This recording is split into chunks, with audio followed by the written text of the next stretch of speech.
Russia is in flames once again, but this time, the impact is unlike anything we've seen before. Overnight, Ukraine launched one of the largest drone attacks of the war, shaking the very core of Russia's military and infrastructure. This wasn't just another strike. This was a turning point.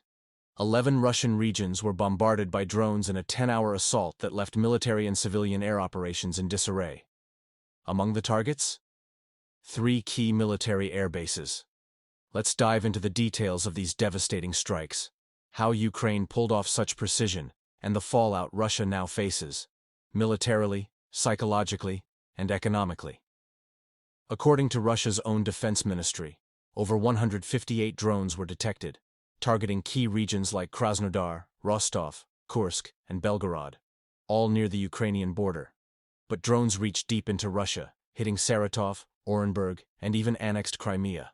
One major target was the Mozdok Air Base in North Ossetia, home to MiG-31K jets that carry hypersonic Kinzhal missiles. While officials claimed defenses held strong, social media told a different story. Thick smoke rising, airports shut down, panic unfolding. In Saratov, explosions rocked the Engels Air Base, home to Russia's strategic bombers. It's believed some of Ukraine's drones detonated directly on base grounds, causing critical damage. At the same time, oil refineries in Krasnodar were hit hard, compounding the pressure on Russia's war machine. But perhaps the most stunning blow? The destruction of a Tu-22 M3 bomber, worth $100 million, by a single Ukrainian drone.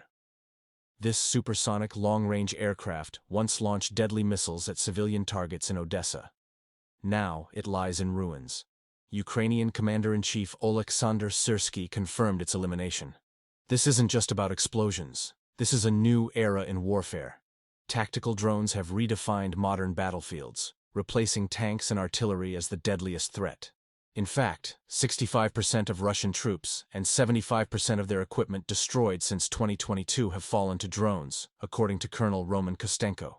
UAVs now dominate the battlefield. But Ukraine isn't stopping there. As 2025 began, it turned its drones toward a new target, Russia's oil lifeline. With sanctions choking crude exports, Moscow pushed to ramp up refinery production. Ukraine responded swiftly. In February, Ukrainian drones struck the Albash oil depot in Krasnodar, processing nearly 3 million barrels annually. Since January alone, 13 successful strikes on oil and gas sites have been reported. These attacks, paired with U.S. sanctions on Russia's shadow fleet, have slashed crude oil exports by 8% and put 17% of refining capacity offline. Russia's economy is cracking. The 2024 budget deficit hit 3.5 trillion rubles. Now, 1 in 5 barrels of Russia's refined oil is at risk. And with Ukraine refusing to renew its gas transit deal, energy revenues are falling fast. This isn't just a military loss for Russia. It's a strategic, economic, and symbolic blow. And for Ukraine, it's a declaration. The night skies are no longer safe for the Kremlin.